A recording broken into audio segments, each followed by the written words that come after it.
Hey guys, thanks for joining us here at Salty Ginger Talk. If you're a returning listener, it's great to have you back. If you're new to the channel, really glad you joined us. Hope you like what you hear. Got an awesome guest for you tonight. Her name's Angie Lawless. She's down in Nashville. She's an entrepreneur. She also went to law school. She hosts a couple of podcasts herself. And she's going to talk about what she's learned through her experiences in all of those activities. She says she thrives on chaos and just learns to figure things out. And there's valuable lessons to be learned here, both from Angie's story and the way she tells it. And she's just a neat lady, and we're lucky to have her on the podcast. So let's bring her on right now. Angie, thank you so much for joining us here at Salty Ginger Talk. Thanks for having me, Joe. Yeah, we had a great conversation a little over a month ago now, and I've really been looking forward to having you on the channel because I think your experiences in the world are varied. You've got a lot of stuff going on.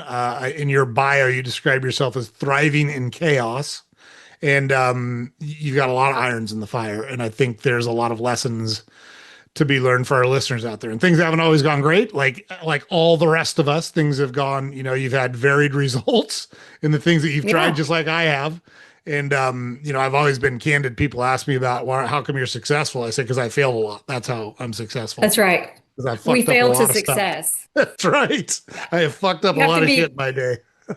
I think that's the key. I now think that for my kids, I want them to do door-to-door sales, get very comfortable with rejection and with failure, because I would say if anything has limited me in any way, it's been the fear of failure, the fear of rejection, right? Because that's what you have to do. It's not like we didn't wake up and do this. We failed our way to where we are today. Exactly. The word no is such a good word. And it's funny because I start like I'm not in sales, but I've run sales before.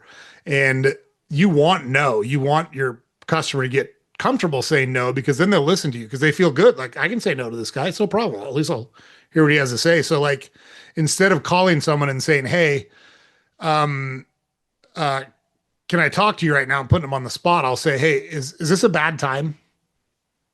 Do you have time right now or is this a bad time? I can call you later. And what they'll say is, no, I can talk to you now. And then I'm in, right? The So I want no, psychology.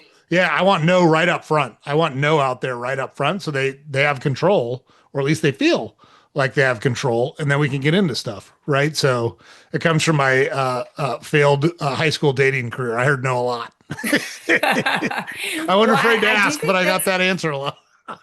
I think that's key. I struggle with that a lot.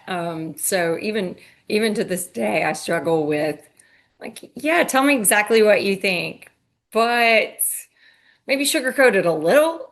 You know, it's a struggle. But that's how we get there. I feel like I'm growing every day as a person, and I think that's a big part of it. I love it. So, what I usually do, so just briefly for the audience. So, Angie's, like I said, she's got interesting background. So, she is an attorney. I don't know if you're still licensed, but you were an attorney. You Still. absolutely went through law school, and you own a title company. You run a podcast. You dabble in some political stuff through your podcast work. You've got 4 kids. So, like, you got a lot of shit going on. But what we Yeah, usually do, I actually, this is really fresh off the press, but I sold my title company yesterday. So I you're just gonna be went through a kidding me. sale. No, and Congratulations. so I still work there, and I also have an insurance, like a property casualty insurance company, and I have a real estate portfolio that I manage, and I feel like I just keep stacking on. I don't know. I think that's just part of. I don't know. Sturgill Simpson has this line in a song that says, "We serve up distractions and we eat them with fries." And it's always stuck with me because for some reason I feel like that may be what I'm doing is just distracting myself through life by just adding more to the bucket, so to speak. Oh my gosh. Well, congratulations on the sale of your Yeah, company. thank you. Yeah, thank Yeah, you. Thank you. Very that's excited. exciting. So Yeah. without getting into the gory details, do you have some type of earnout or do you plan on staying there a while Yeah. or what? Yeah. Right. We do have a significant portion tied to an earnout. And then beyond that, hope that it's a company where we can stay and grow and thrive. And I think in this, without going into like you said, the gory details of the title world, there's so much risk out there right now. We are sending big wires. I think the last week before we closed, we sent a $30 million wire. And it's no longer when people are defrauding, they're targeting title companies because we have a bunch of money running through. And it's no longer the Nigerian prince or whoever, with bad grammar trying to get money. And man, it's a scary place to be. It was one of those things where you just thought, one transaction, one wrong move could put you out of business. So feels good to be in a place where I can stay, earn money, but to pull some chips off the table with that company and see what happens. No, for sure. Well, it'd be great. What we usually do is have our guests kind of walk through the broad strokes of their life. And it doesn't matter where you start, it's up to you, it's your story. Some of our guests have really important stuff in childhood. So they start when they were a kid and walk us through that. Some of the guests start with their adult life and walk us through that. Entirely up to you. But we want the broad strokes. And then we go back and do kind of deep dives on the inflection points, the big events, the things that were important that you learn from. The shitty part is it's almost always the stuff that went crappy where you learn the Right. most. But Right. we want to talk through all those things. So the floor is yours. Tell us about yourself. Yeah. Well, and just to riff off what you just said, I have a friend who I was just telling his incredible story, and he's so upbeat. And one of those guys that always makes everyone in the room feel good about themselves. And I said to him, I was like, you know, talk about when you failed because that when I see you and I hear you talking about how everything is so great and you're so positive and you're always uplifting and no one that's your superpower, but where you really hook people is having them believe that they can do that too. And right now I, I don't think like I can't get to where you are. So tell me when you failed. Let's start Put there. the open up, see the S on his chest type deal. Yeah. Yeah, yeah. And he's like, oh, yeah. He starts talking about, he was like, and then when I went through my divorce, I was running and I was crying and I had all of these emotions. And I was like, that's it. Mm. Um, but yeah, no, so broadly, I grew up in Kentucky. I spent my whole life there. My mom and dad separated when I was young, but I had great step parents. And so I sort of felt like I had four parents, and we would go to Easter dinner, lots of church, good small town living, fairly, fairly simple, very probably lower middle class, I would say. I had everything that I needed but it was simple. And my mom was a secretary. My dad was a state policeman for Kentucky. And I say my mom was a secretary, back then, I think that was the label they gave, but in reality, I think she was kind of running the show for the executives and doing some lobbying, grant writing. And so I think a lot of that has, without me really knowing until I look back on it, shaped and probably gives me the interest that I have in politics today because she was kind of always helping the little guy through grant programs to bring technology or back when the cheese program was a thing. Oh I yeah, think you remember there was like I excess do. cheese production. So they were, there were grants to like bring these big rectangular blocks of cheese into Appalachia. And so she was Government cheese, doing that. baby. Government cheese, and it was really good. I mean, I remember being like, I love this. Um, but yeah, so and then my mom, I would say, really pushed me. I was like, when you're from a small town, you don't know what else to say. You say doctor, lawyer, right? Like those guys you think make the money. It's like doctor, lawyer. And I said, I don't do blood. And mom said, you love to argue, which I always sort of thought, I don't know if that's a jab at me, but so I sort of felt like I went to Eastern Kentucky University for my undergrad because I didn't understand that you could get these things called student loans, and I didn't want to put anything on my parents. And it was, I had gotten a scholarship to go there for free, and then afterwards, I was like, okay, like I've got this public speaking degree, and I have a degree in general business. Now what? And so I ended up moving to Nashville and going to Vanderbilt here for law school. And I fell in love with Nashville and all the people that it's truly, have you been to Nashville? I have. I love Nashville. It's just, the first time I went to the grocery store here, I thought these people are so nice. I was in sweatpants, and they're like talking to me, and I was like, I just want to get my groceries and leave. And I'm from Kentucky, where we're also a nice people. But since then, it has really rubbed off on me, and so now I'm, harassing strangers in the grocery store to talk to them about whatever.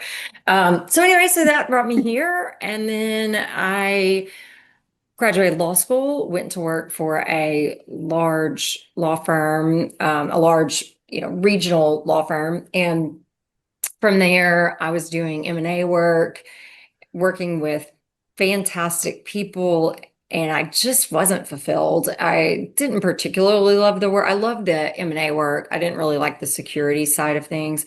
And then one night, a good friend of mine who also happened to be my boss said, we need you to work late. And I'd planned dinner, it's like for a week or so to go out with a friend. And I was like, no, like I'm making more money than either of my parents ever made at 27 years old. I no, like I don't, no, I'm not canceling. I canceled that night. I continued, but that started my entrepreneurial journey. To my knowledge, that's not in my family anywhere, but other than I guess my papa was a farmer, and so at that point it just became I have to get out of here, and if I can make 50,000 a year, then that's what I want to do is just figure it out. I wanted to be a developer, but Nashville wasn't, it was mostly family owned land, not a lot of outside developers at the time. So I tried to get into that. And I started seeing people really at that time. I had no other qualifications. So they wanted to use me as their lawyer. And so I thought, well, if people want to see me as a lawyer and I love real estate, then I'll just do this title company thing. How hard can that be? And that's kind of where I started. One of the biggest passions I think of my life, which is not the title side, it's just being an entrepreneur and creating the life that I want. I love that. I was hoping you were going to say moonshiner instead of farmer. Oh, yeah. You know what? I will say this. Look, I always get it confused. Yeah. So there was we always had moonshine. My stepdad, I don't know where he found it. These small towns you find it, but there was always a clear mason jar with some moonshine in the freezer at my house. And the guy across the street from us, the neighbor guy, would always swear that it was 400 proof. And I was like, okay, all right, whatever you say, I got you, Jimmy, whatever. So, it's exactly what you think about in my upbringing. We got the moonshine Yeah, no, that's awesome. and chicken fight. I went to a lot of a lot of chicken fights growing up. oh, like real chicken fights. Yeah, my stepdad, I would go to work at Wendy's. I was, 15, 16, and I would go to work at Wendy's on a Saturday night, and I would work until 11 or 12 whenever they closed. And then I would leave, go meet my stepdad in some like random road, in the backwoods at a chicken fight, not because I wanted to see a chicken fight, but because I wanted to stay out late. And Yeah, then sure. I would come home, and my mom would say, get dressed like we're going to church. And I would go to church and we would just move on about the day. So kind of a random upbringing, but one that I look back on and with lots of mixed loving feelings. Yeah, no, for sure. You talked about having great step parents. What made them great step parents? What was so cool for me is that my step parents were my stepdad's dead, but my stepmom's still alive. And I think my step parents were kind of my best friends. They were two people that I felt were loving. They both seemed like they needed me and wanted to provide for me. And they were my stepmom in particular, because she had two children that also lived in the same house, and she always was very fair. I have, I think, more than most people, a need for fairness, because when I was growing up, my stepmom and my dad gave us $100 for Christmas or for our birthday. And if mine was, $99.97, I got 3 cents in my card, and my siblings did the same thing. Like that was, and so there was just this sense of, okay, I know you love your children more than you love me. And that's okay, because you do love me and you treat me really well and you would be there for me. So, I don't know. I think that that's kind of, I could tell them things that I couldn't tell my parents. You don't want to you don't want to tell your mom always about your broken heart, but I could tell my stepdad, and it's like, he would be like, not so worried. I didn't have to protect him as much. Mm. Yeah, those are great outlets to have, and I I love how you reflect fondly on that. It's an interesting dynamic. So my wife and I have three sons, and our youngest son just got engaged. He's getting married in August of 26, and Congratulations. yeah, thanks. Um, uh, his fiance, will technically be my daughter-in-law, but I told my wife, I said, I like the whole in-law. I don't like that label. Like you're either in or you're out. Like you can't. I don't think you could be kind of pregnant. You're either, you know what I mean? You're either family Right. or you're not family. I said, I think I'm just going to call her my daughter. Like I don't like the in-law label. I think it's limiting. I don't like it. Like you're either part of the group or you're not part of the group. That's the way I think about You it. know, and I think you're right, Joe. And I tend to think that if you if you level people up, they'll rise to it. So, you're labeling her as your daughter, which makes her likely feel more like your daughter and therefore want to, acclimate a little bit better to the family, which I think is cool. Yeah, well, she's a neat girl. I mean, she's from Puerto Rico and she moved to the States, mainland, when she was 6, didn't speak any English. And I texted her after you said East. She went to, I can't remember if it was Northern Kentucky or Eastern Kentucky. I think she went to Eastern Well, Kentucky University and got her undergrad there. So oh, after you said, I'm wow. waiting. Oh, yeah, I'm waiting to hear back from her and see if that's where she went. But anyhow, she's a So neat girl. He did a good job picking her out. He scored. I think my son's a pretty good guy, so they're good. They're a good couple. Um, but yeah, I just that inclusiveness, I think it matters. Like I think it matters. And we're filming this the day after Charlie Kirk was shot out in Utah. And we got to get past this labeling of people based on a couple of things and like discounting entire segments of society. We just got to get past that shit. And that's right. I think that happens at the kind of, call it the cellular level, right? One relationship at a time with groups of people treating other groups of people decently. Like I don't think it's as hard as we're making it sometimes. Yeah. Well, what's interesting is I think that as humans, we have a real need to sort and categorize and place Mm. people according to different traits that they have. And it doesn't work that way. I mean, almost every person I know, they might tell you they're a Democrat or they're a Republican, but if they're really honest, they have parts that they agree with both sides. And what I think that we have to get back to is we have to get to a place where we can say, okay, I didn't vote for Donald Trump, and yet I can say that some of the some of his swift action, I'm I think is great, because we do a whole lot of talking, a whole lot of studying, and I wonder how many more lives could be saved if we could lose some of the government red tape. So I'm not going to just say this person is a horrible person that I don't like, or this this group is a horrible group. I mean, we are all a mixed bag. We are all gray, and it's okay to say, I don't agree with you. And also, I'm in this human condition with you and I care about you. Totally. And Yeah, I couldn't agree with you more. And especially like you're in leadership roles, like you're business owner and you lead people. And I think it's important for leaders to demonstrate that. I've been in leadership roles my entire life. I was very involved in athletics as a kid and went through college on a baseball scholarship and, as a captain of every team I was on and blah, blah, blah, because I like to control my own destiny. Like I just don't like being passive in those situations. Win or lose, pass or fail.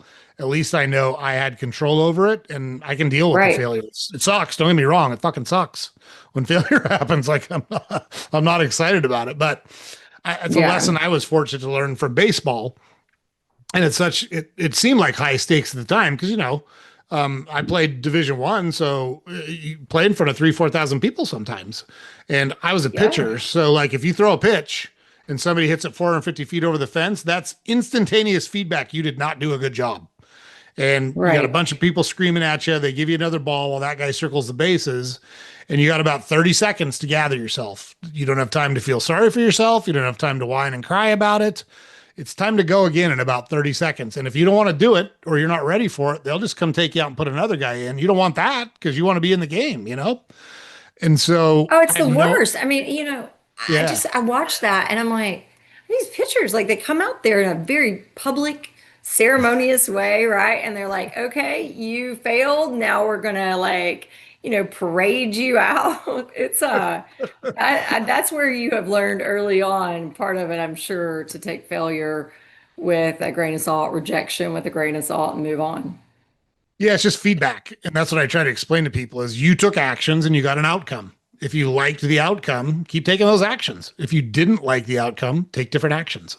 It's like, Yeah. and I'm not anti Taylor Swift in any way, shape, or form. However, I did say, she's been in a bunch of failed relationships. What's the one thing in common with all those relationships? It's fucking Taylor Swift. So,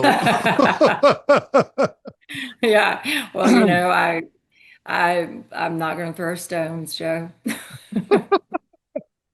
all I'm saying is, You're going to have to give your tips. yeah, no, all I'm saying is it taught me like I didn't have anyone else to blame but me. I threw the pitch. It's up to me to make the adjustment. No one's coming to save me. No one's going to feel sorry for me. Do you want to stay in the game? Then throw better pitches. Like make Right. the adjustment. It's on you to take control of that. And like I'm getting to a point here, which is you go through like it's not easy to go through law school. And by the way, Vanderbilt, not a shitty law school, by the way, right? You didn't go to Al's University in law. Vanderbilt's pretty prestigious. And so you land this job and you're doing it and you're like, well, fuck, this isn't what I thought it was going to be. That's got to be an inflection point in your life. And I know you talked about, making 50,000. It's so funny you said 50,000 because that was my goal growing up. I was like, if I could just kind of job where I made 50 grand a year, I would be set. I made 50 grand a year when I was 25 years old. And I was like, well, fuck, this isn't it. This is Right. not what I expected it to be.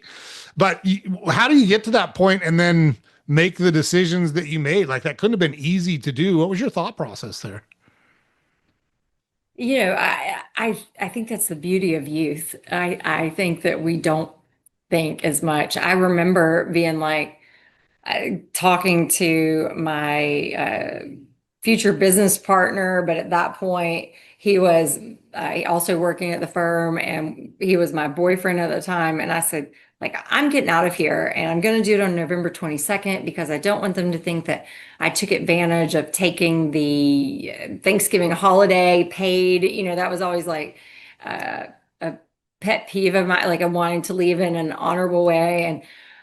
And we just started going to the library and researching. And then I know it came down and he was like all about, I would get the pro forma and then I would look at it and I'd think, we don't have enough money. And then I would think, ah, whatever, it'll be fine. And so I was the person that just I didn't have anybody to take care of at the time. It was just me. I felt like I don't know what to do with this money. And so I just jumped and he was going, too soon, don't jump, but I drug him over with me. And then I spent the better part, he says, I sort of block out the bad. But he says I spent the better part of like 2 years, crying because I had no money. And then by that point, we were no longer dating, but he was still using his home equity line. We had bought condos when we were at the law firm and we had home equity lines on, he did, and I was eating off of his home equity line, but I had gotten myself to a place where, and I think most of us do this, it's kind of the whole point. We want our kids to do better than we do, just, go out, thrive. And I'd gotten myself pretty quickly to a place where my parents could not rescue me. And Mm. I think that was a lot of the way. It was like, gosh, what if I fail now? We're gonna be filing for bankruptcy at like 27.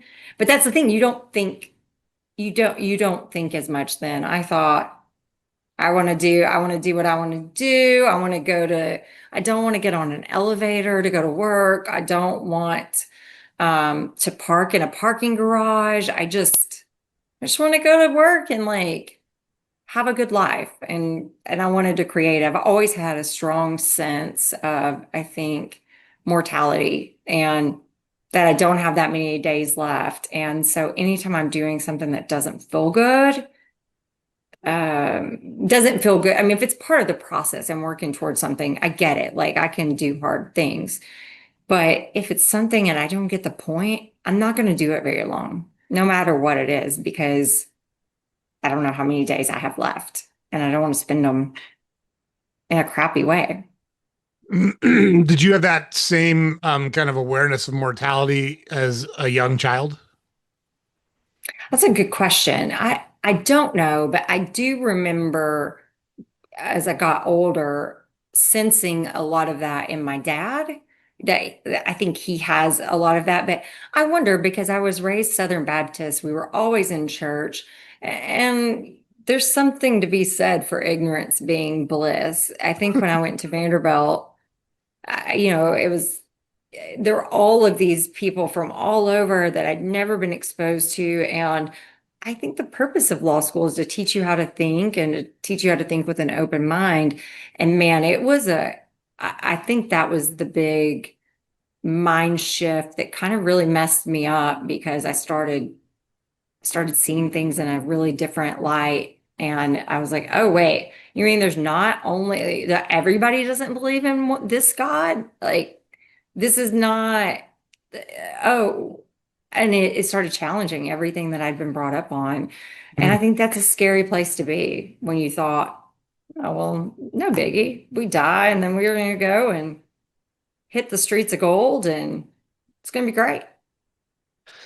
Yeah, it's I asked that because I actually did have a very aware feeling of mortality as a kid. And so like one of the things we talk about, I love how you take action. I love that you take action. And it's one of the things that we see in common across all of our guests. And we have a very broad and wide range of guests on Salty Ginger Talk. And sometimes the topics are really heavy. We've had people on that experienced incest when they were kids, sexual abuse when they were kids. We've had parents who have lost children on and talked about that whole experience and how they figured out how to move their life forward after those terrible events.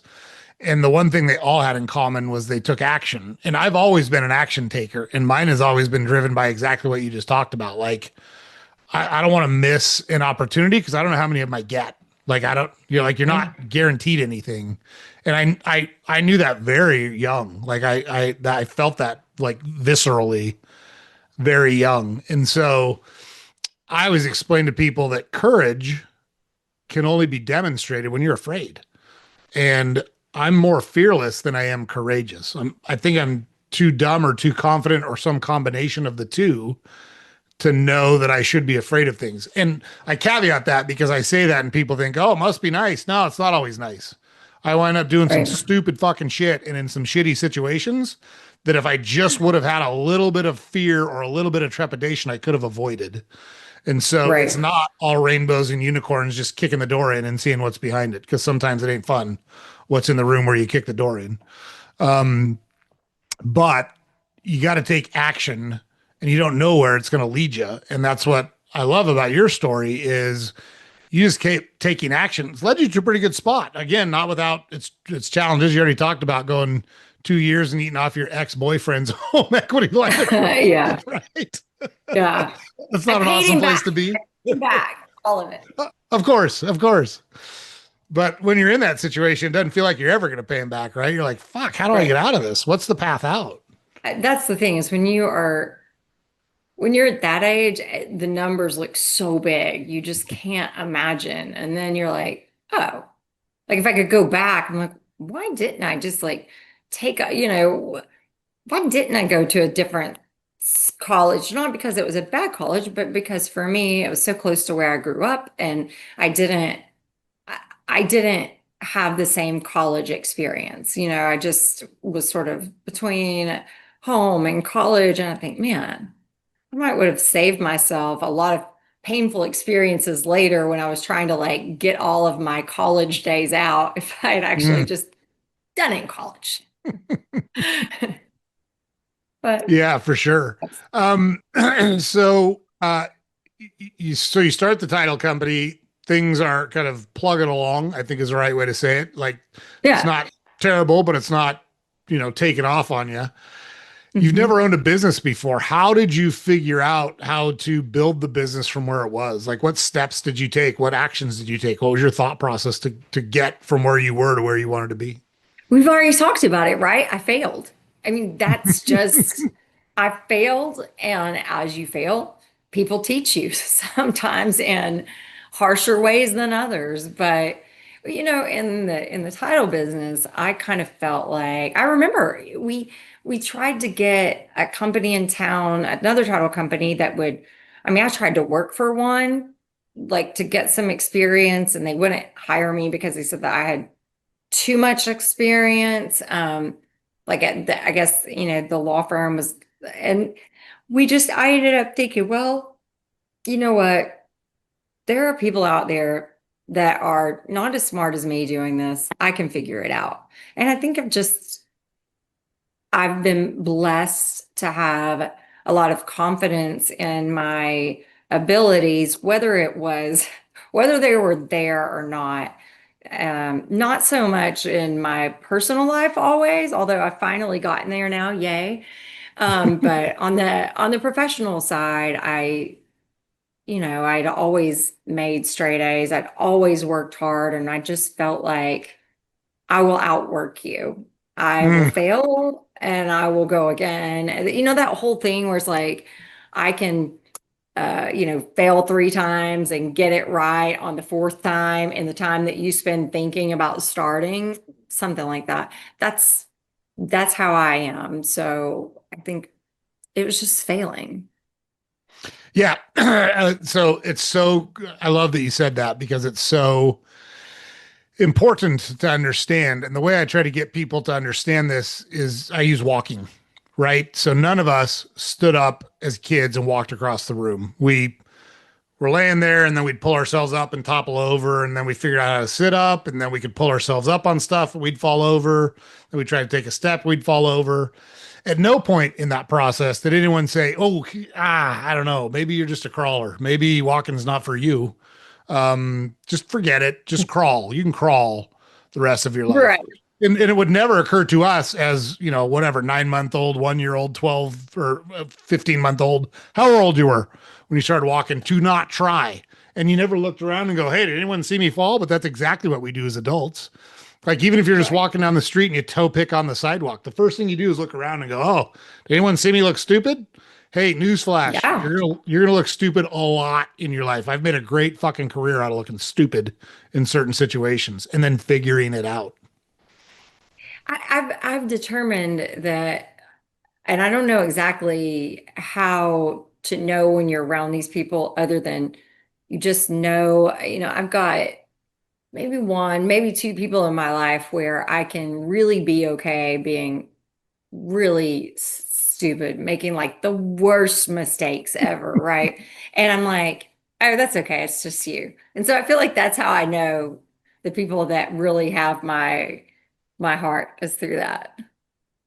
Yeah, for sure. And I'm fortunate that, my wife and I, we were 21 and 19 when we got married. So and we built our life around our It's marriage. So our insane. marriage is, yeah, the central thing. And it's been interesting as we've gotten older. We've become kind of the go-to family for most of the people in our life. And it's because of that stability that the two of us have together. And like it was just serendipitous that we met each other, and we knew very quickly. Like we were she had just graduated from high school and I was between my sophomore and junior years of college, and I was still playing baseball. So I was home. I'm from Portland, Oregon originally, which is where we're both from. And we met, and I was like, I just got out of because I had my girlfriend had just dumped me with my girlfriend of 3 years, and we dated 2 years long distance. And I said, I'm not super interested in doing more long distance dating. And she was like, good for, I don't know who you think you are, but I just got out of high school. Like, I'm not looking to, fucking tie down with some dude that's going to be bailing town in 3 months. And then a month in, we're like, well, fuck, this is it. Like, we just knew Right. in a month. But the whole point of my long-winded diatribe here is there's no secrets. Like I know exactly all the awesome things about her and what her insecurities are, and she knows those things about me. And I think the way I explain it to people is relationships are not 50-50. They're never 50-50. Sometimes they're 80-20 one ways, and sometimes they're 80-20 the other way, depending on what you guys have going in your life. But if you truly care for and respect the other person, that's okay. You want good things for them, and you want them to be happy, and you want to do what you can to make their life better. And Mhm. if you find yourself in those situations and don't feel that way, that needs to be a wake up call. Maybe you're not communicating enough. Maybe you're just not the right people together. That happens. Like it's not. I'm not judging anyone who has had those experiences. I know lots of great people that are very close to me, that are very important to me. They're divorced. Like it's not the end of the world. We've Right. just been, my wife and I have just been fortunate that we got that one right out of the gates, and it's what we've built our life around. And I think it's Funny important to build your how life around something. it is, and funny how the community really does start to look up to those people like you guys because it's like the rest of us we need those pillars to show us it's possible, right? If we've had bad experiences. So it's amazing, probably the weight that actually gets put on your relationship that has nothing to do with the two of you. But it's like, wow, we're all looking at you like, do not fail now, you know? So really cool. Yeah, I would say it's a testament to my ability to sell, because I've talked an awesome woman to sticking around for 33 years. I'm a hell of a salesman. I can sell with the best of them. But yeah, I'm on house money at this point. Like I just, it's such a good thing. And that can be, doesn't need to be a marriage. Maybe it's a friendship. Maybe it's a family member. Maybe it's a business partner. But you need to have strong relationships in your life if you want to be happy and fulfilled. I just know Mhm. that's critical. It's where you find them. That's up to you. That's important. But like life is not about money and things and possessions, and it's about relationships and experiences. And even though you've built successful businesses, I love hearing you talk about or the experiences that you've got from building those businesses. And Mhm. that's what makes you passionate about it. That's what it shines through when you talk about it. I had that exact experience just yesterday. I told you we closed on the sale of our company, and then there was a portion of the purchase price that was coming to my bank account. And I remember I was driving down the road and I was like, just checked it to see if it would be there. And then I thought, I don't care. Like it Mm. was this, and I was talking to a friend of mine, and they were like, "Oh, it's so great! Congratulations! How do you feel?" And I was like, "I don't feel anything. I feel tired. I feel numb." And then I got off the phone and I thought, "Wow, I sound so negative.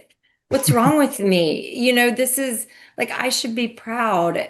And what I realized is that it's a being an entrepreneur at times can be really lonely. And when you do have lots of success, I have some entrepreneur friends that I do this thing here called the Entrepreneurs Organization. And I have some really close friends there. And I know that I can call them. They're reaching out to me like, did it close? And I can tell them everything about it. And they're so proud of me. But most people in my life, including my parents, don't understand. My kids, I mean, gosh, maybe the only cool thing about me was that I could freely fire people. And even though I still can, I just think not being the owner, that's not sexy to them. And I just thought, this is so anticlimactic. I've spent 20, almost 20 years working on this business. I don't care that the money's in the account.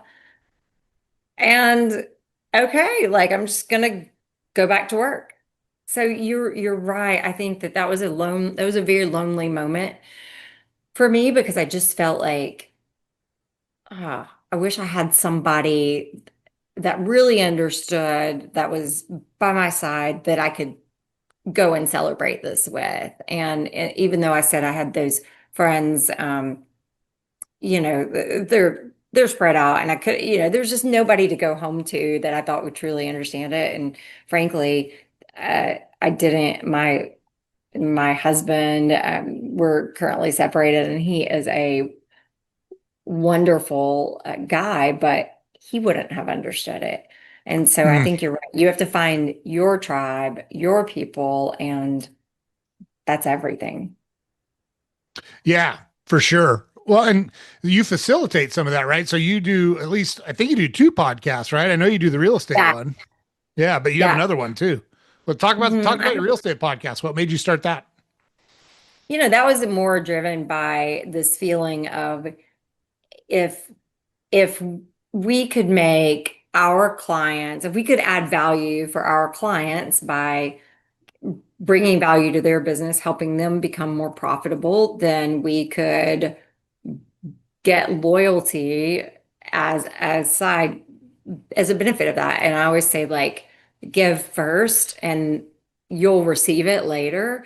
And so I was sort of applying that, and that's been fun. It's we usually get some real estate agents on, or someone who maybe some interior designers, but somebody who can provide some value for real estate agents, or really anyone in the market, but targeted to more who are in the industry. And then my business partner and I, uh, to me, connection and authenticity, I think that's what drives me.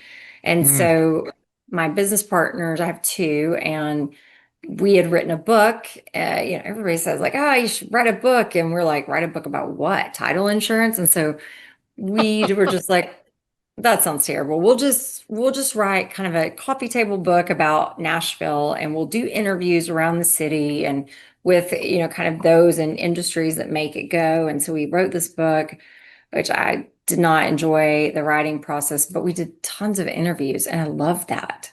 And when it was over and when the book was done, it was called Climbing the Charts. And so we decided to start a podcast of the same name back in 2022. And you know this, but it's really great because it opens so many doors to talk to people.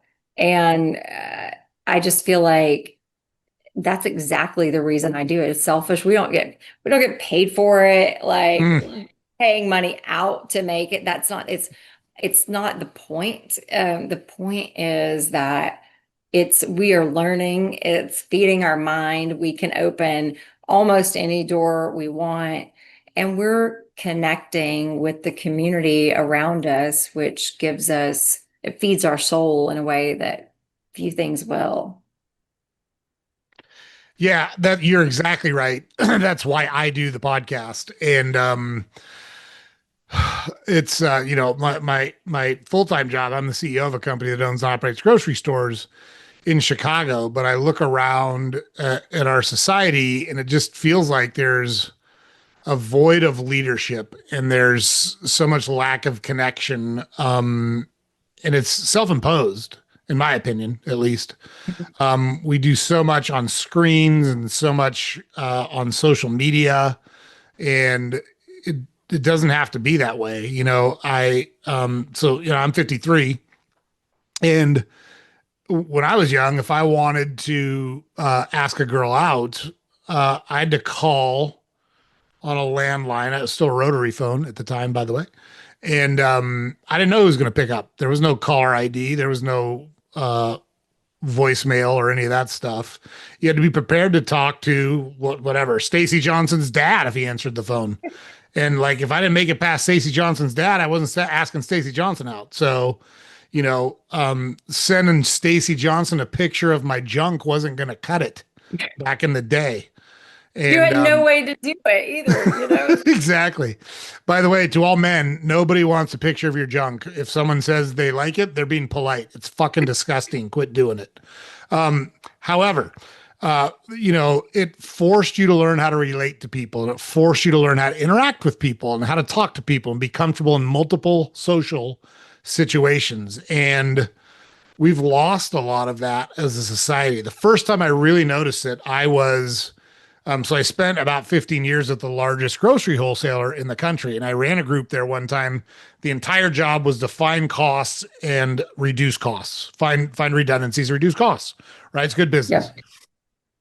So I had this group of, I don't know, it was like 15 kids, and they were kids. They were a lot younger than me. They were super bright, and they were super technologically savvy. I was not technologically savvy at all, but I was experienced, and I understood the business really, really well. And so they would find opportunities, and then we had to go implement these opportunities. And so I had this kid one time that said, "Hey, I've got this great idea for this facility, and it would save a bunch of money." So he walked me through it. I'm like, "Yeah, it's fucking awesome. That's great. What are you doing about it?" And he looked at me like I had four heads. He was like, "What do you mean? What am I doing about it?" I said, "So have you called the facility manager and explained it to him?" He said, "Well, no." And I said, "Why not?" He said, "We might yell at me." I said, "No, he's gonna yell at you. Now, when are we calling him? Like, there's like fucking $3 million of savings here. Like, you just got to make this make sense to him." And I'd never met the guy before, but I said, "Better yet, let's just get on a plane and go sit in his conference room and explain it to him. Then we're just not some jerks from the corporate office." He's like, Yeah. You really want to do that?" I said, "Yeah, I want to do it next week. Book us tickets. Let's go." And so we go down there. I called and told the guy when we were coming, and he was just like a no bullshit, salt of the earth guy. I really liked the guy. We got along really well after our initial meeting. But our initial meeting, I was the corporate jerk coming in and telling him how to run his building. He didn't like that. And that's not what I was doing, but that's how he perceived it. And that's okay. So I'm like, he's got all his people there. And I walk in with my guy and I shook his hand and I said, "Hey, Dennis, thanks for meeting with us." And he looked right in front of all these people. He said, "Did I have a choice?" And I said, "No, but I still appreciate it." So like, if you want to get the dick measuring out of the way, that's fine. Mine's bigger. Right. Now let's get into the conversation. And 5 minutes in, I explained what we were doing and it clicked. He could see it and he knew he could run his building better. He was our best friend after that. I said, "I don't know how to implement this, Dennis, but you do."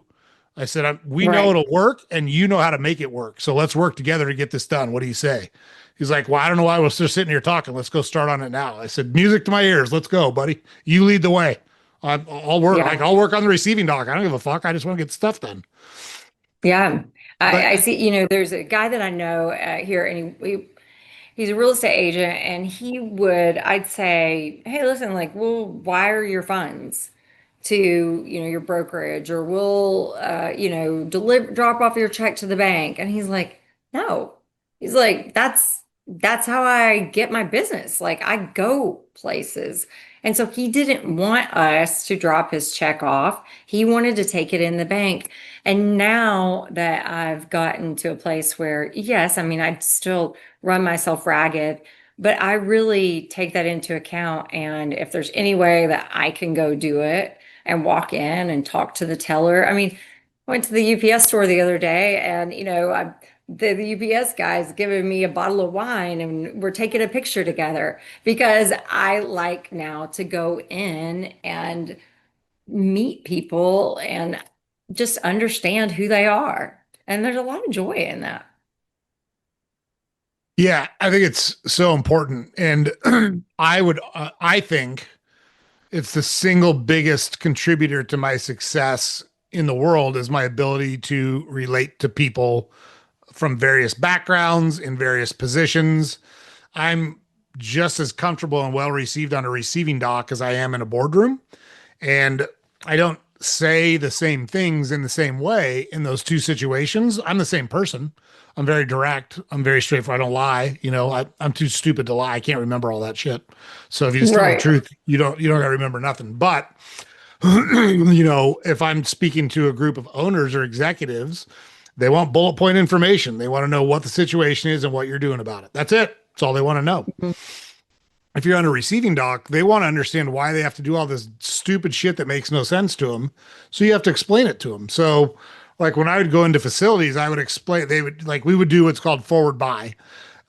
So in the grocery industry, if you're selling green beans and right now they cost 50 cents, but next week they cost 75 cents, you as a business person would buy a shitload of green beans at 50 cents before they went up. And then you would make the difference between the two, right? It's not hard math. Yeah. Well, you don't understand how that works on a receiving dock. All you know is I've been shoving the same fucking pallet of green beans around this facility. I've moved it 12 times. There's no way we could be making money on this. So I literally Right. I said, give me the pallet number. And I looked it up in the system. I said, here's what we bought it for. Here's what we paid for it. So that pallet represents $1,400 of profit. Now, you've moved it 12 times. Your hourly rate is whatever it is, 22 bucks an hour. Okay. Now, let's say you took an hour to move it all 12 times. So we're now into you about what is that? Uh 300 bucks? Like I'm still 900 bucks to the good. Now do you understand why Right. we do forward buy? And he looked at me, he goes, "Yes, now it makes perfect sense." I said, "I totally get it's frustrating to shove this shit all around, but this is one of the ways we make money. And we couldn't do it without you. Like if you Right. don't keep the facility flowing, this doesn't work. So like your Hmm. job's terribly important to the business." After that, I never had a problem with that facility because they understood it. All they needed was someone to explain. They're not dumb. They're just not exposed to it. And I think we spend so much I think there's too many people that look down their noses on people who don't know what they know simply because they think everyone should know what they know. Well, they don't have your experiences. Like Right. I don't know what it's like to run a title company, but I know I could call you and you would be able to tell me. Yeah, Andy Bashir, I was at an event where he was speaking and he said, people don't care so much about what you're doing because, you're governor of Kentucky. He's making some moves, a Democratic governor of a very red state, making some moves uh, that people don't like. But he said it's okay because they know my why. They believe in me Mm, and they think that I'm following my why. And I think that that's just it. If I trust you and you took the time to gain that guy's trust there, right? You told him why you're doing it. And then in doing it, you gave him the respect of time to explain that to him so that he could better understand. And so then it's like he understands your why, and he's going to give you a lot of credit next time you come and ask him to do some dumb thing, seemingly dumb thing. yeah, look, if you don't understand the reasoning, of course it's going to look dumb. I get it. Totally understand it. Yeah, Totally get that. yeah, I do too. But so you brought up Andy Bashir, and I appreciate you letting that. I knew he was the former governor of Kentucky, and right, he's former, right? He didn't run again, isn't that right? He's the current governor of Oh, he Kentucky. is current. His Okay. his dad, Steve Bashir, was the governor before. For some reason I thought he termed out. I thought he couldn't run again, but obviously I'm confusing him with somebody else. But Yeah. my point there is, you've been involved in the political world through your business dealings and through your podcasts. Talk a little bit about those experiences.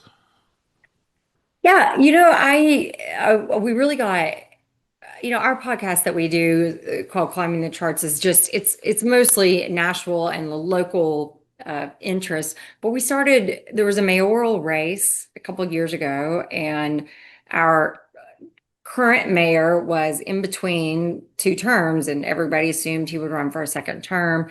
And when he finally announced that he was not going to run, we had interviewed like three candidates for mayor. And Hmm. then the poll just like blew up. And so we spent, we felt like at that point we didn't really want to interview 10 to 15 mayoral candidates, but at that point we felt like we had interviewed three, and to have any kind of integrity, we should at least give the top 10 some time. So we did that, and it just became it was fascinating. So then from there, we started watching. In the state of Tennessee, we have a supermajority at the state level. Um, and so for Republican supermajority. And so it's there's just a lot of and now we're a blue dot and a red state, and so our capital's in Nashville. I'm in Nashville, but a supermajority that is red, and so lots of tension that goes on there and lots of interesting stuff. And so I would go down there and watch, and I just kind of became like obsessed with what was going on, and started talking to some of those guys and realizing, man, this is not the narrative that makes it out on the news. We're getting Mm. clips, and we're painting people as evil people for ratings. And yeah, I'm look, like I'm sure some of the people are like in it for all the wrong reasons, but I choose to believe that most of the people in our legislature are there, or at least started there, because they really want to do something impactful. And so that just became kind of a fun thing. And now I've just really gotten focused on this. We did a series called The Spirit of Bipartisanship, where we were bringing together a couple Republican representatives with a Democratic representative. And it was kind of surprising. Here are these elite folks who have so much in common. I mean, they're in this elite class. They ran for this position. They've made it. They've got the trust of their people. And man, like a lot of them did not know anything about each other. They weren't communicating, and they act like they're such different human beings. And I'm thinking, yeah, you are. And also, no, like look at all the common ties that you have. So it's been really interesting. I think just the psychological aspect of it is fascinating. Yeah, it's so interesting on human nature that we focus so much on differences when the reality is there's a lot more commonalities than there are differences in almost every instance, you know? Yeah. It's pretty crazy. Like before we started recording, you and I were talking about um this whole terrible thing with Charlie Kirk out in Utah and kind of the divisiveness that permeates social media. And we have so much more in common. I remember the first time this struck me. We were, so I think the first time I remember things being really, really slanted in a partisan way was when the Republicans really started hating Bill Clinton. Like they just hated that guy. Like he consumed their minds, and I didn't understand it at all. But it's been kind of a long, slow slide since then. I don't think Yeah. we've course corrected since then. I think we've gone the wrong way. But I was in Chicago with my family, and obviously spent a lot of time in Chicago, so we got business there. But we went there to celebrate one of our son's birthdays, and we were on the L. And I don't know, it was like 5:30 at night. So the L was busy. There was a lot of people on it. And again, I'm 53, and you can say whatever you want. I appreciate feminism and all the other stuff. I don't sit on trains when there's women on the train.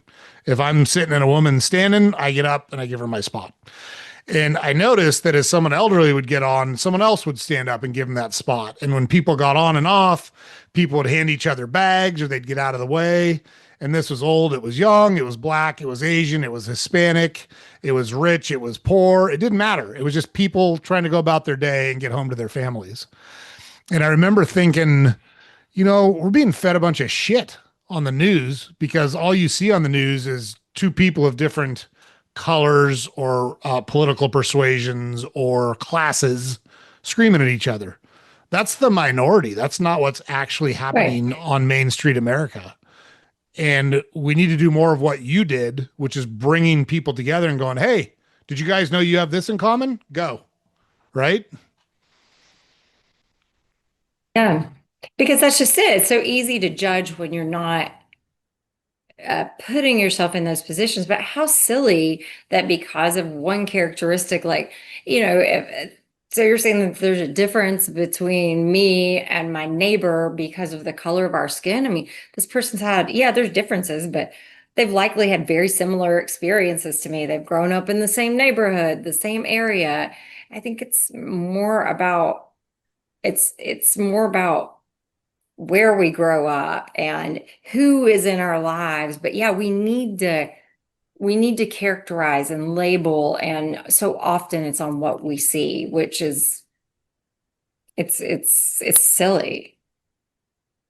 Yeah, well, I think it's created an environment where people are uncomfortable asking questions, and I've never been uncomfortable asking questions. Yeah. So I worked at a place one time, and I was friends with a guy that I worked with who happened to be black. And you can look at me and see that I'm not. Like I'm super white, like I'm Irish, like I am super Irish. And so I don't mix well with the sun. Like I have to have SPF flannel when I go outside. I can burn in the Me shade. I've too. got that complexion, you know? And so I was sitting next to him in a meeting one time, and it was summer and I had gotten a sunburn. And I looked over at him and I'm like, how does sunburn work with you, Crowder? And he's like, what do you mean? I said, like, you're super black, because he was dark skinned black. I'm like, you're super black. Do you get sunburned? And everybody else in the room was like, oh my God, I can't believe Joe just asked him that. And he laughed, and nobody else said a word. And I said, well, what? It's a legitimate question. He said, no, I know it's a legitimate question. He said, I'm laughing at everybody else because they're so uncomfortable. Like, I don't know I'm black. Right, right. But I think that's it. We have to be able to get in rooms, and that is, I think that's a real downfall, is that there's so much other noise. Like we're all trying to be politically correct. We're saying these words that nobody knows what they mean because maybe it makes us seem like a little bit smarter, but all we're doing is like not understanding and alienating the other person. And so we have to find ways of forgiveness. If you ask that question, if you ask, I tell people all the time, like I was raised, I didn't see anyone except someone who looked very similar to me until I was between my junior and senior year of high school. So I'm Mm. going to ask some dumb questions because I am ignorant and I have to ask for grace. I'm like, listen, like if I ask you a question, it's because I don't know and I want to know and I want to. So I just took my kids, we went to Ghana, and a friend of mine was organizing it, and it occurred to me on the Zoom call right before we left that the entire group was black except for me and my kids. And my son, walked by and he was like, Mom, like, we're the only white people that are going. I was like, it does appear so, and I remember thinking, like, we're going, to learn about basically the slavery and, Mm. what happened and to understand it. And I'm trying to like give my kids a little bit of understanding, and I'm trying to understand and I'm trying to put myself in the to understand what the people on the trip with us were feeling, even though I couldn't exactly, but I'm trying to like understand. And I think we have to force ourselves into situations that I was nervous, right? Like, will I be accepted? Will people talk to me? I didn't really know anybody, and everyone was so loving and kind. And I was worried about, is this disrespectful? And I don't know, my kids probably were disrespectful. They're loud and there's four of them, but it was okay. And in the end, I'm really glad I did it because I think we just I've heard before, if you don't understand differences, stop asking me, go find out, go research, go find out for yourself. And so that's kind of what I was trying to do. And yeah, so I think we have to ask the questions, we have to explore, we have to be given grace if we don't say everything perfectly. What's your that's a super interesting trip. What was the most poignant takeaway from that trip from your perspective? When I came back, there was a guy that had been on this trip. I was gonna go. They had like like a post-mortem deep dive, and well, one thing was that they would play spades every night, and I have no friends who will ever play spades with me, and I had to go to bed early because I was worn out with my kids, so I never got to play spades with the group, so that was a bummer. But beyond that, there was like a post-mortem deep dive, when we got back, and I was gonna go. And then in the WhatsApp group that we had, one of the gentlemen who had gone was like, coming back, it's going to be really hard to be integrated again. And I felt like in that instant moment, I was like, oh, I can't go.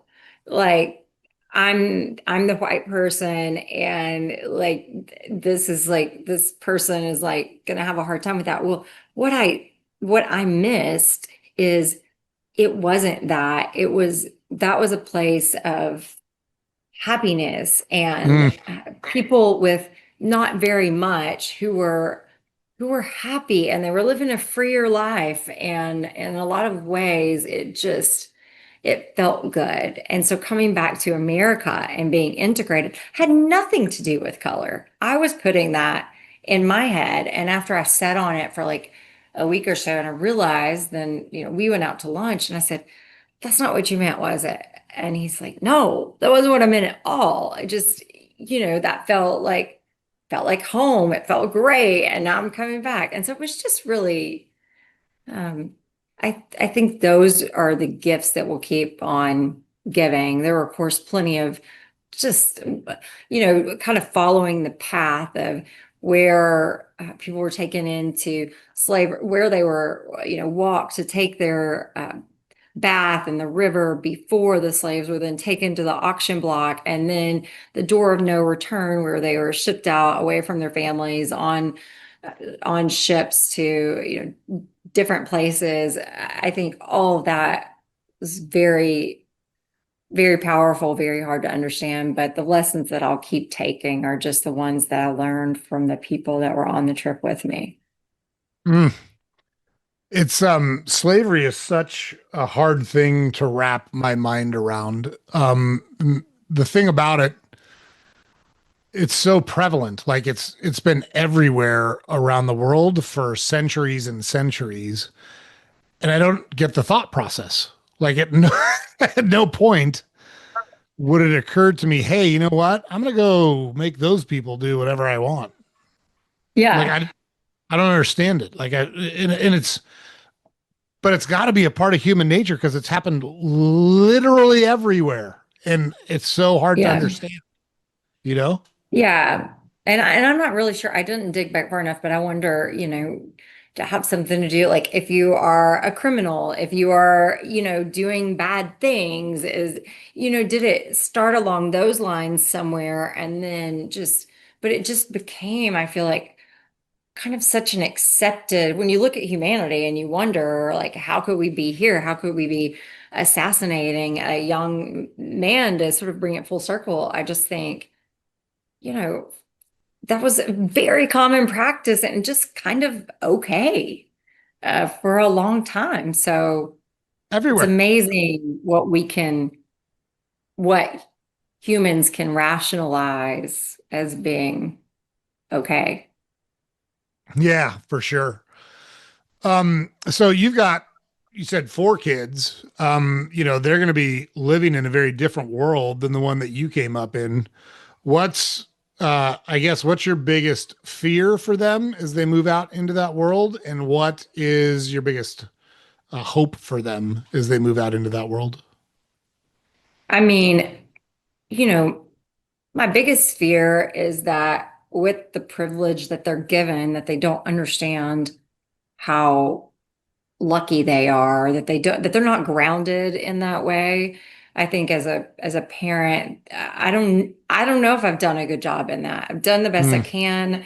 They certainly have lots of friends that are wealthier than them, but I think that's something that plagues you, because all of a sudden, your friends end up, you go to law school. Now all my friends are lawyers. And now, then you become an entrepreneur, and your friends are, I worry about that with them, but look, I think that no matter what happens, I'm not someone who lives from a place of fear, or I'm not a doomsday prepper. I mean, listen, if you're out there and you're a doomsday prepper, give me your number because I'm going to need it when something happens. But um, I just kind of like, I'm like, I think it's going to be okay. Bad things are going to happen.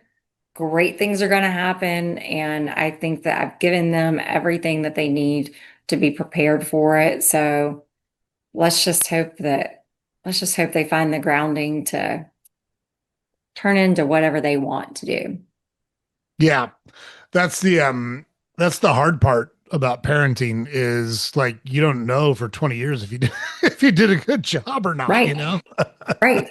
And then even still, like, do you really know? Because I think about No. with me, I have protected my parents from so much because of this feeling of I don't want to hurt them, right? Like I don't want them to carry the load that I have like taken on. And so from a parent, you of course don't want that. You're like, I'm strong enough. Like you go out, you screw up, I want to know about it. Like I'm going to help you. But as the kid, I think sometimes like, so I try to like tell my kids, I'm like, I don't know, like, just whatever you do, just tell me, we'll figure it out. And now, I mean, I have two 12-year-old boys, and I'm hearing a lot more about, their penises and masturbation than I need to right now. But hey, I want them to talk to me, and well, I don't know. We'll get through this phase. We'll move on to other things. We'll move on to where that's an embarrassing moment, but let's just keep them talking.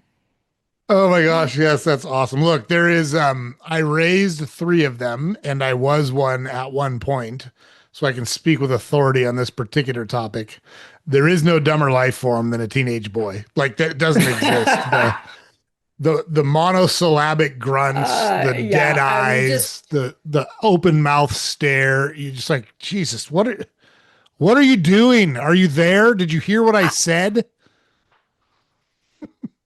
yes, I feel like every gender should have a child that is the opposite because, man, my boys, it's so clear to me now how men, obviously gross stereotype, but how men are how they are because my boys have been like that from the time that they were born. They Yeah. just are kind of like, I don't know, like whatever. Like I saw something the other day where maybe some people were like, some boys were like, shooting at each other with helmets on. I just saw a headline and one of them died. Like that seems exactly like something that my boys might do. They're constantly like they'll be like throwing a ball and hitting each other in the face. Like girls don't do that. We don't want to be hit. Don't hit us with a ball. I don't need anything coming at me. And they're just like throwing it. And I'm like, you make a note. I don't understand you. Like, I don't understand what's going on here. Stop.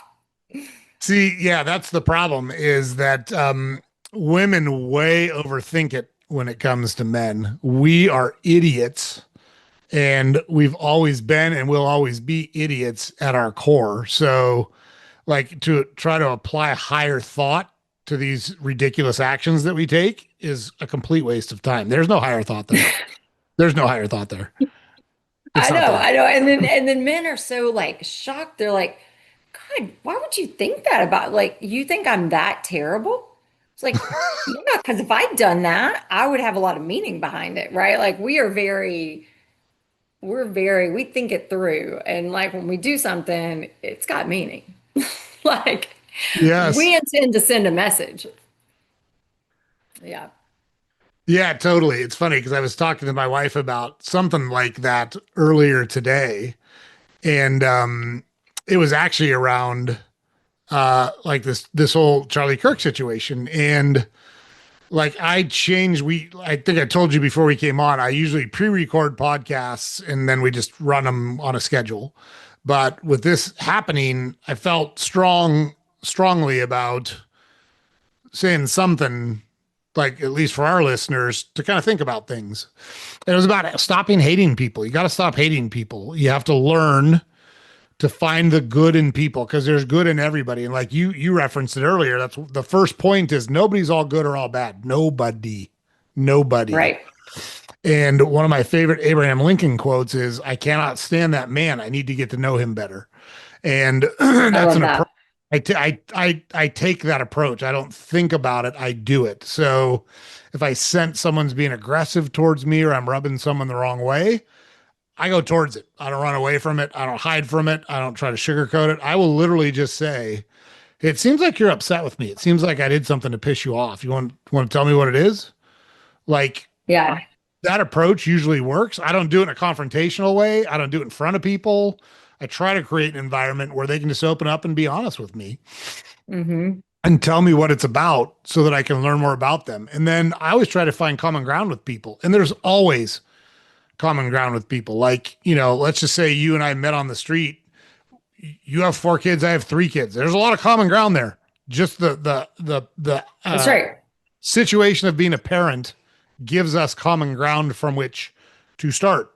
Then you own a business, I own a business. Like you just keep going. It's not as hard as we make it. So let's just say, for argument's sake, that whatever, I'm pro life and you're pro choice.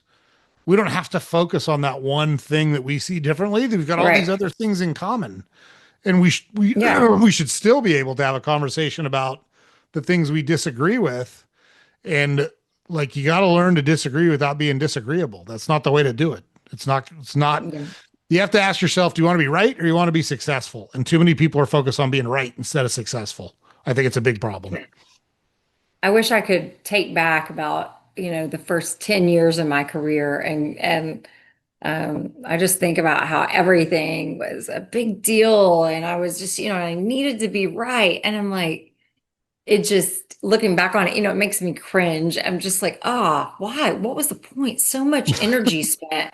And most of that stuff did not matter, right? Like if I got mad at another company for not doing things the way that, that I wanted or that I thought was the proper way to do it, most of the time, like it's all solvable. Like, let's not get bent out of shape. Let's try to get the deal done because we work with other title companies to get the deal done. And like, man, wish I could have those years back. I hate that there are interactions that I've had with people that probably skew the way that they see me now. But we learn. We hope we Yeah. learn.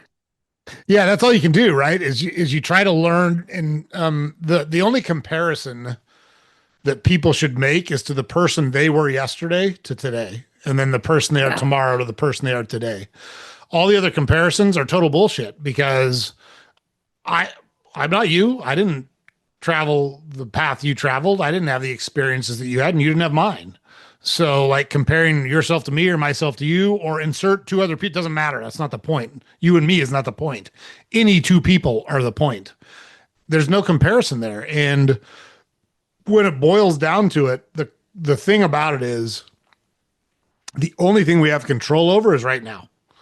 We don't have any control over what happened. It's good to learn from it. I'm not saying don't pay attention. I'm not saying don't admit and learn from mistakes because it's important to admit and learn from mistakes. But you can't beat yourself up over them. Like you can't unring the bell or put the toothpaste back in the tube. It's happened. It's done. that's right. It is Right. what it is. Learn the lesson and move forward. Easier said than done, though, for sure. Yeah, but I do think that that is one thing that has helped me in life is that I don't know, I block out most of the bad and I do have an ability to just say, I screwed up. Like, I'm sorry. I hope you can forgive me. I think that goes a long way with friendships, with personal relationships in business. I mean, I almost enjoy the opportunity to call a client and say, we really screwed up and Mm, very sorry. I'm going to make it right. I'm not going to do it again. And this is a lesson that I'm going to take back to my team and we're going to learn from it because I, most of the time, have just made a lifelong client just by saying, we did it. It was bad and I'm not going to do it again. So accountability and then moving on and giving yourself like, yeah, everybody makes mistakes. I mean, God, like I've made Yeah. 15 this morning. So, and like, that What's was your point? embarrassing. Right. Okay, let me move on. Yeah, like I said earlier, I've been in leadership positions for a long time, and what I tell people, the first rule of leadership, if you can practice this one thing, you're set up for success as a leader. And the first rule is accept all blame and deflect all praise. Like if anyone says good stuff about your group, it should be your first statement should be the team did a great job. They've been working really hard. They rallied together and got this done. They did awesome. Don't Yeah, take the fucking praise. Don't grab the spotlight and hold the trophy up. When I was a kid, there was a cartoon about a dog that had won the dog show. It was the number one dog. And he saw in the paper there was another dog that won a bigger dog show. And so in his dreams, he just keeps seeing himself as the number two dog, number two dog, number two dog. And I use that cartoon to show people you don't want to be the guy that's number two dog because the number one dog didn't give a shit. He just was what he yeah, was, and things worked out for him or they didn't. And the opposite is also true. If something goes bad, step up and take accountability for it. You're the leader. Step up and own it, and say, I'm responsible for the group. I'll make sure it gets fixed. It's on me. You've got my word. We'll get this right. That's it. right. And then if you have to have corrective, I'm not saying let people fuck off and screw things up. Yeah, You have corrective conversations in private and you address those things directly and with some empathy and, in a way that allows people to make their own choice. Like I've never felt bad. I don't enjoy it, but I've never felt bad about firing people because I've never fired someone that didn't earn it. Like it is what it right. is. I I gave you the time, I gave you the resources, I gave you the training. You didn't want to do it. We don't have a spot for you. Sorry, is what it is. Yeah. Yeah, I'm not very good at firing people. In fact, my COO now tells me that I might as well just leave the building because I'll start down. I'll be like, but I mean, you had a tough life. Like, no one gave you a break, And she's like, get out. Like, I remember this one girl, she was talking to a client and she had, I think, I don't know, but I do not think she was sober. I'm not sure what was going on, but she like has the phone in her hand and the client's talking and she's just asleep.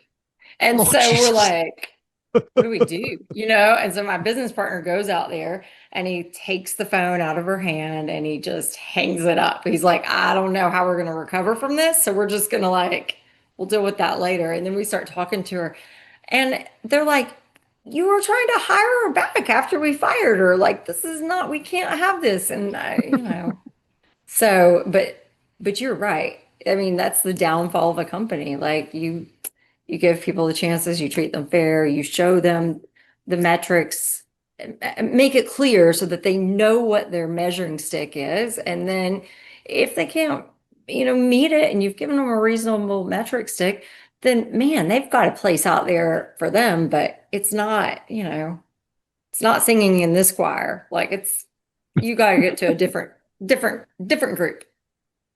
Totally. Yeah. And look, sometimes it's just a bad fit. Like if you put me in charge of therapy, that'd be a bad day. That'd be a bad day for the people in therapy. Like I would Yeah. not be a good therapist. Yeah. You know what? I feel like I've been to enough therapy. I could do okay on the lighter stuff. I've got a degree through therapist. Yeah. Right. A vicarious degree. That's Yeah. right. Yeah. My solution to everything is toughen up a little bit. Let's go. Yeah. Right. You know what? That's the solution. Most dads have, while their moms are, it's like, I notice how early we socialize a boy to be strong. I've watched it on the baseball field time and time again, the small boy out there. I mean, tiny, he gets hit with a ball. He's hurting. Of course he's hurting. You just got hit with a baseball. And, Right. the stands and very quickly, even the moms are like, cheering him on when he gets up and doesn't cry, like, way to be tough, like, way to walk it off. And I'm just thinking, I mean, you as a man, like you're socialized into this from the time that you're, and then it's like, oh, we want you to be emotional and have feelings, but like everybody wanted to stop your crying when you were, 5 years old out on the baseball field. Yeah, for sure. Well, and like, so it's funny because like my dad took me out when I was 3 and threw baseballs at me, like on purpose to hit me. Said, see, it doesn't hurt that bad. Toughen up. Like, got it. And he was right. It didn't hurt that bad. Did it hurt? Sure. But, it is what it is. So he taught me not to be afraid of the ball. It actually was a good lesson for me. But Yeah. on the more serious stuff around, men showing and being emotional, look, it's important that men do that. However, there's a time and a place and a way to do it. And right, wrong, or indifferent, people, especially women, I hate to say it, but it's the truth. Women don't want a soft guy. They're not attracted to a soft beta guy. That doesn't mean that you're wrong for having those feelings. It doesn't mean that you don't need somewhere to talk or express those things. That's what other men are for. That's how that works, right? It's just like having female friends. Like I love that my wife, so we've got 3 boys. My wife has been swimming in a sea of testosterone for 30 plus years, right? And I've always encouraged her and like absolutely demand that she has female friends and spends time with women, like outside of this maledom that she is surrounded by. Because I don't know what it's like to be a woman. Like she's my favorite person in the world and I'm her favorite person in the world, but I'm not a woman. I don't know. Right. I don't know what it's like to be a woman. Like I'm not, it's not that I can't try to be empathetic, but she don't know what it's like to be a man. And right, wrong, or indifferent, but when our kids have an emotional issue and they're all 3 boys, they don't call me. They know they can call me, but I'm not the best option. The best option is mom by far. Yeah. The best option is mom. But when they got a shitty problem or they got something tough to deal with, they don't call her. They call me. Right. And I think that's part of good leadership is the horses for courses. Use the resources available to you in the most advantageous way possible. Um, but men, what I try to encourage men to do, I have a theory, and obviously I can't prove it, but I think it's right. That's why it's my theory.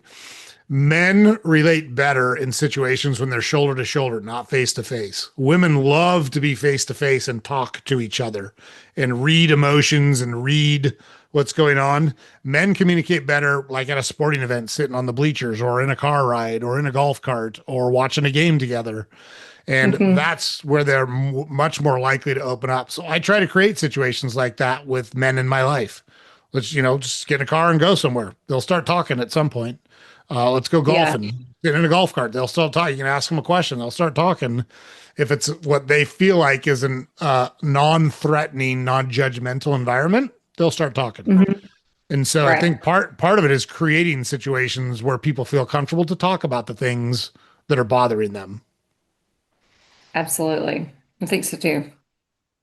Yeah. 100%. Yeah. Well, so one of the things I do, Angie, so I feel like we cover a ton of territory when we bring people Yeah. on. I think we have great conversations, but I also don't know everything and I can't ask all the right questions. Is there anything we haven't talked about yet that's important to you? Or is there a topic that we haven't talked about that you want to make sure we cover while we're in front of the audience today? I think that we covered it. I think that for me, I just want to encourage people to slow down, to listen a little bit more, to ask the tough questions, and to be less assuming based on what someone looks like because you just never know when. I heard a story the other day about a lady. I can't remember where I heard it. Somebody heard a story, but she was grocery shopping and she was grocery shopping for her daughter, and then she was going to go kill herself. Um, and she dropped her groceries and she picks them up, and this man comes up to help her pick up her groceries, and he says, "You've got a really nice smile." And that's all it took. That Mm, saved her life because it gave her a small belief in herself that she didn't have before. And so I think words are really powerful and they come off the tongue really easy. And if we saw each interaction we had as a potential to save a life, um, we might handle things a little bit differently, right? And you never know what's going on inside the person across from you. It's hard. Look, like I'm not Mother Teresa here, so listen, I preach it to myself all the time. But that's kind of like what I'm trying to think about a little bit more, as I try to find a little more meaning in life than just the day to day. I love that. And look, the point isn't to be perfect. The point is to try to be better, right? To try to Yeah. improve, to try to grow. And if you're doing that, you're chasing something purposeful, you're usually going to wind up in a pretty good spot, you know? Yeah. And just be who you are, right? Like don't make people guess who you are. Show up with who you are. And I think we are rewarded for authenticity over and over because there are plenty of people that look at me and I know we've talked about it. You know, you don't need to speak a certain way on this podcast. You speak the way that you speak when you're off the podcast because that's who you are and you want to bring that. And I just feel like we get too caught up in looking the way we think we should look. There are lots of people that look at me and I'll say something and they're like, oh my God, I can't believe she just said that. And guess what? Like, those aren't my people. So there's like, what, 8 billion people in the world? I don't know. I'm not good with numbers, but like, there's a shitload of other people out there. So let's move on. I'm not your person. Cool. Let's go. So, just show up who you are. You're more That's polite all. than I am because when I'm in those situations and someone says, well, you offended that person, I'm like, fuck them, whatever. Like just because you're offended doesn't mean you're right, and that's okay. Like Yeah. I'm, And yeah. Go ahead. and you learn. Like who knows what you taught them in that moment. Yeah, and like I don't go out of my way to offend people. I'm not trying to offend people, but like if you're easily offended, that's a you problem, not a me problem. The world's a tough Yeah. place. You're gonna have to toughen up if you want to make it. Hate to break it to you. And let's anytime that I'm offended, I go back and I try to analyze why. What's inside me that like made that a trigger for me. So keep being you, keep doing you. I love that. So for the listeners, we will have links to both of Angie's podcasts in the show notes. We'll have a link to her book in the show notes. Is there anything else you're going to send us, Angie, that the listeners can reach out to you on? I mean, who even knows? It's an adventure, but no, I'll definitely send you those things. And if there's anything else I think of, we'll do that. But yeah, Yeah, I think well, you've I got mean, it I know covered. you're still working at the title company, but Yeah. you got some free agency coming up here. So if you start another endeavor and you're willing to include us in the story when it gets going, we'd love to have you back on somewhere down the Oh, road. for sure. When, right? And entrepreneurs never stop. So when, Yes, totally. I definitely love it. I love it. be shouting at you. I appreciate the time here. Yeah, well, thanks for joining us tonight. I really enjoyed our conversation. Really appreciate you coming on. Yeah, me too, Joe. Have a great day. All right, thanks, Angie. You too. Bye. Bye. Awesome. You did a great job. That was a great conversation.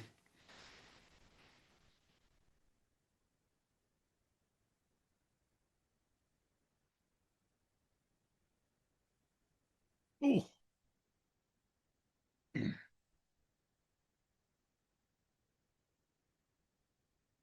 Hey guys, thanks for joining us here at Salty Ginger Talk. If you're a returning listener, it's great to have you back. If you're new to the channel, really glad you joined us. Hope you like what you hear.